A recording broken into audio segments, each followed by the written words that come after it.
So I bought and tested 10 really popular Korean skincare products. Like all these skincare products have been bestsellers at Olive Young.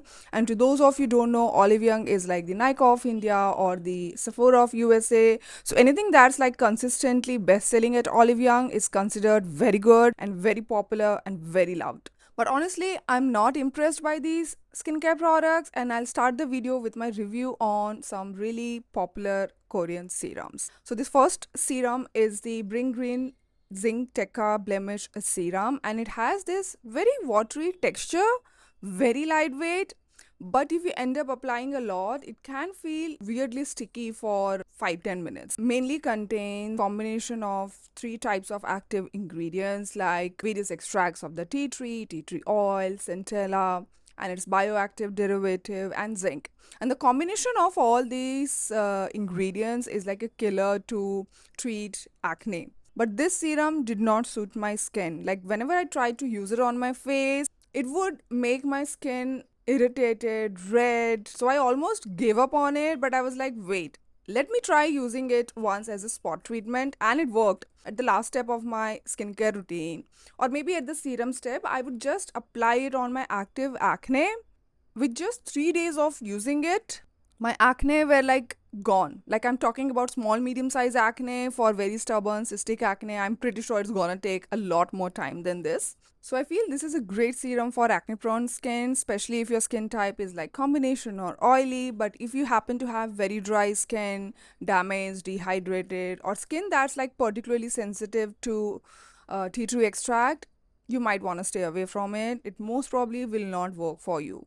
Overall, it's a really good serum, does what it claims, but it's not for everyone. It does have a strong sebum controlling property, so keep that in mind. And another really popular serum that I tested is Mediheal Merucacicide Blemish Repair Serum. Now, this has cloudy, moderately viscous texture, and this Mediheal Merucacicide serum mainly contains 2% niacinamide, centellines, bioactive derivatives, ceramide, like all the amazing skin barrier supporting ingredients. So I had really good expectation from it, but it disappointed me.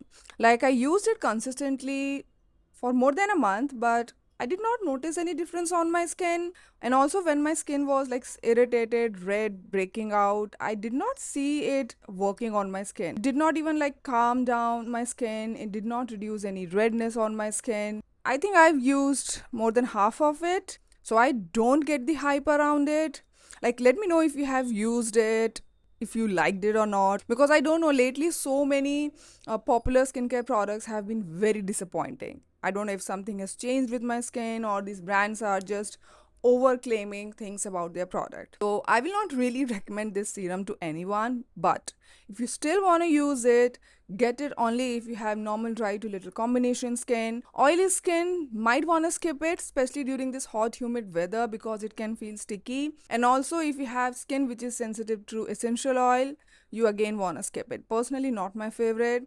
Moving on to the PDRN serums, like I have tested two very popular PDRN serum, and before I talk about them, I personally find PDRN has an ingredient quite basic. It's not something new.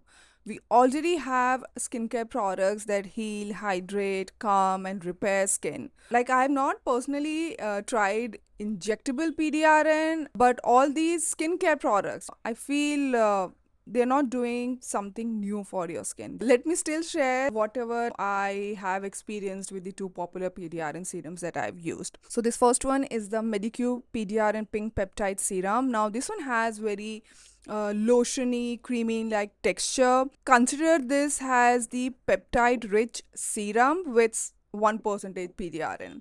And because this Medicube serum is on a richer, nourishing side, I will recommend it to only normal dry skin and mature skin. And also, if you don't like facial oil and you need something nourishing for your skin, you can also check this one out. It's a good alternative to facial oil. Now, for the benefits that I've noticed on my skin, it definitely hydrated and nourished my skin, added that healthy inner glow on my skin, reduced some fine line. So yes, overall, I do like this Medicube PDRN serum, not for the PDRN ingredient in it, but as a whole for its entire formulation and what it does on my skin. So if you have normal dry skin and you don't mind fragrance in it, You can definitely check this one out. But if you have severely acne prone skin, your skin gets clogged very easily, or if you have oily skin, you want to stay away from it. Another very popular PDRN serum which I tested is the Anua PDR and Hyaluron Serum. Now, this product is insanely popular. Checked some Korean apps website which show and rank all these products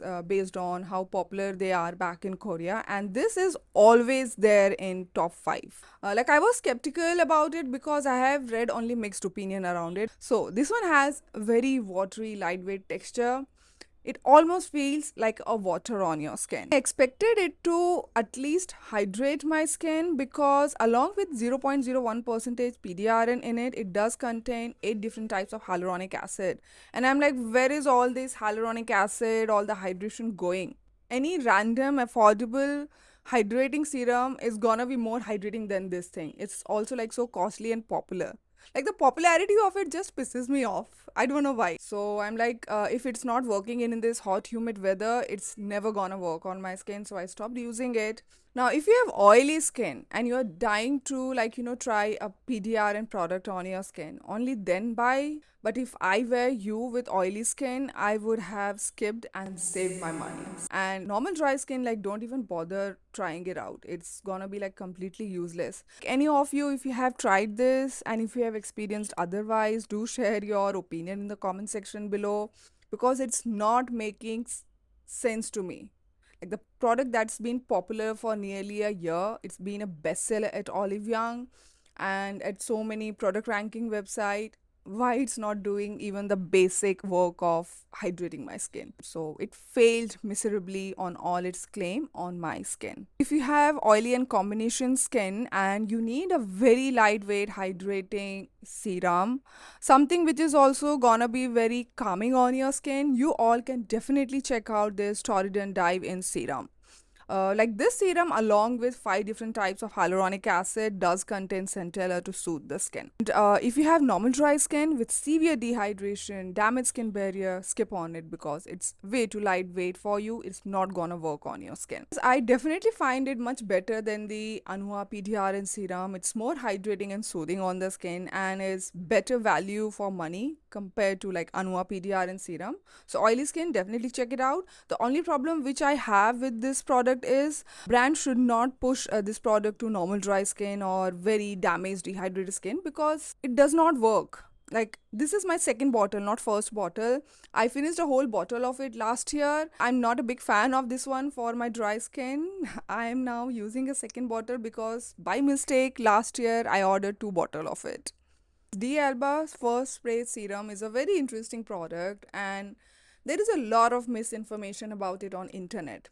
Like first and foremost, this is not your makeup setting spray or makeup fixing spray. In fact, if you tried using it before and after makeup on your oily and combination skin, your makeup will melt away. It will mess up your entire makeup. So don't do this mistake. But if you have dry skin, normal skin, and your makeup has turned patchy, cakey, and it's like flaking off, so you all can just spray a little bit only on that flaky, cakey part and then blend your makeup with a brush or a puff. So that way it can be used on makeup only on dry skin where if the makeup has turned cakey or patchy. Overall, I found it okay. It has been quite a basic product for me. Like Korean brands have been making a bi-face product like this for many years. I have used some in the past. So that's why I don't get the hype around it. They are claiming that this add glow. Like that glow is very temporary. You get that glow because of the oil infused in it. Like if you have permanent dullness, some acne marks, it's not gonna work for that.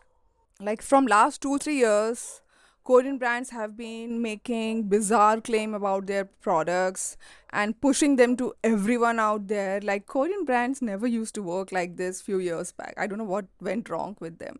And this really needs to stop. I think if things goes this way, after some years, K-beauty will become very basic and people will start like moving away from it. Now moving on to the sunscreen, the number one best-selling sunscreen is the Round Lab Bird Juice Moisturizing Sunscreen with SPF 50 plus PA 4 pluses. Now this sunscreen has been best-selling for a couple of years now and I myself have gone through a whole tube of it and this is like my second tube. I do get the hype around it. It's a really nice Korean sunscreen. One thing I really like about the Round Lab as a brand, that they don't make bizarre claim and shove their product on every individual out there. Like, I really respect and like this about this Round Lab. Like, I have already talked about this sunscreen in a sunscreen video and Round Lab review video. So let me again sum up everything once again. This one has moisturizing lotiony texture, but it's not sticky or heavy on the skin. And this is like your oil-free, water-based chemical sunscreen. It blends really well into the skin without leaving any white cast and sets to this satiny finish. And I feel most of the skin type can use this product. Like if you have normal dry combination skin, you all can use it throughout the year. Only during winter time, make sure you use a good rich moisturizer beneath it. Oily skin, try this only during winter and very dry summer. During this hot humid weather, it will feel sticky on oily skin. Overall, this Round Lab sunscreen is really good. I do like it, but before you add this product in your cart, hear me out. There has been few days when it did not work on my skin. Nothing very serious. I just want to put it out there for very sensitive skin. If you are someone with extremely sensitive skin, damaged, dehydrated, very dry skin, this may or may not work for you, because whenever my skin was dehydrated, little irritated, it did sting on my skin for 1 or 2 minutes before like feeling normal. This did not happen all the time, only when my skin was already dehydrated and irritated. And it could be because of the tea butyl alcohol in it. Like this is also like your denatured alcohol, but is a lot more gentler and is not that irritating on the skin. But if you have extremely sensitive skin and you avoid any kind of alcohol in your skincare product, you might want to be careful. So moving on to the popular cleansers, and at first I have this Manyo Pure Cleansing Oil. So this one has very thick viscous consistency. Like when I looked into the ingredient list, it all made sense because it is infused with many plant and seed oils, and also it contains few essential oils. And I don't like this cleansing oil for many reasons. First of all, it does not remove the waterproof mascara, eyeliner, lip tint that well.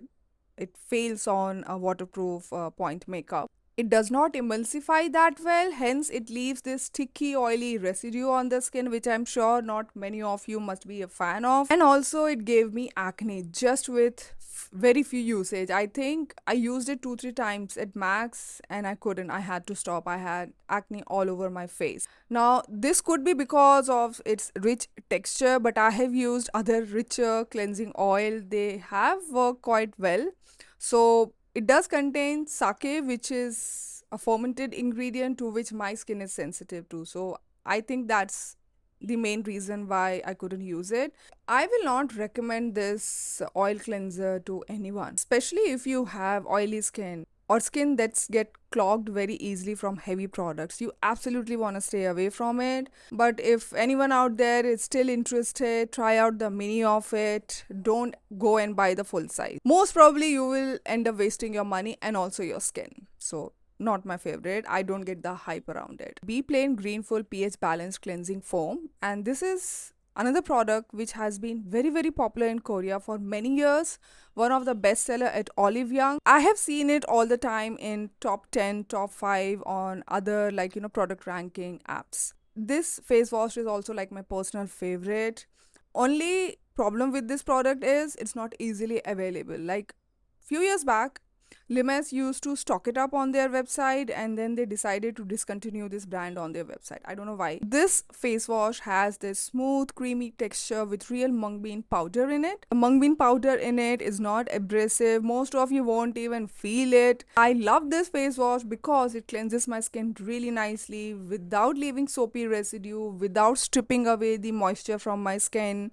And whenever I have used it consistently in my skincare routine, I saw less acne on my skin, and my skin was like smooth, calm, and in overall good condition all the time. So even though I really love this face wash, I cannot recommend it to everyone out there. For oily skin, this is not gonna provide deep cleansing, and for very dry, damaged skin, it might dry out your skin little bit. It can be hit miss on very dry skin. So if you have combination skin, normal skin, little dry skin that's not dehydrated or damaged, definitely try this one out if you can. I absolutely love it, and for me this is worth the hype and all the popularity on internet. Definitely want to repurchase it in the future. It's just that it's not easily available here in India. I almost forgot, we have one more product before, I wrap up this video. It is the Torridon Solidin Lip Essence. This product has jelly balmy like texture. It's not thick or viscous like your conventional lip balm. It's on a very lightweight side. So if you are someone who prefer non-sticky, lightweight, hydrating lip care product, you can check this one out. My experience with it has been mixed.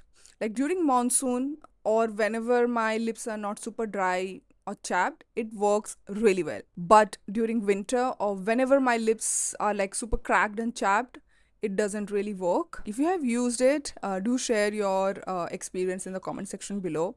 I'm really curious to know what you think about this. If you want to know my opinion on more lip care products, I have reviewed bunch of them in this video, and I have also talked about many more popular Korean moisturizers in the video over here. And if you like my work, don't forget to subscribe to my channel to stay updated with all my latest upload, and I'll see you in my next video. Bye.